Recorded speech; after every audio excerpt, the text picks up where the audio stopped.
Mga clear na salvation verses number 26 sa Romans 10 verses 9 to 11. Tara, basahin natin. That if you confess with your mouth the Lord Jesus and believe in your heart that God raised him from the dead, you will be saved. For with the heart one believes unto righteousness, and with the mouth confession is made unto salvation. For the scripture says, whoever believes on him will not be put to shame.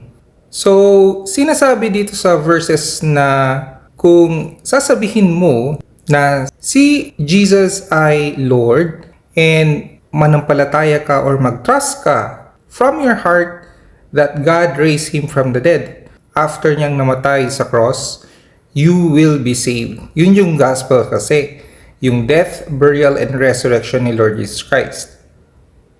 Kaya nga sabi dito, for with the heart one believes. Kasi nga, sabi nga ni Lord Jesus, out of the abundance of the heart, the mouth speaks.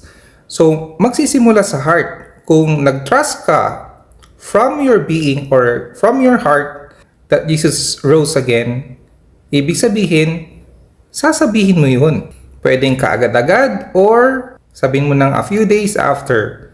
Pero magsisimula yun from the heart. Kaya sabi nga dito, with the mouth confession is made unto salvation.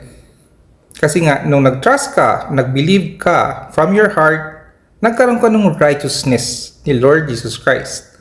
Kaya nga sabi niya dito, whoever believes on him will not be put to shame. Kita? Consistent that you have to believe on the Lord Jesus Christ kasi hindi ka mapapahiya pag nag-trust ka sa Kanya for the forgiveness of sins and for your eternal destiny. Thank you, Lord Jesus.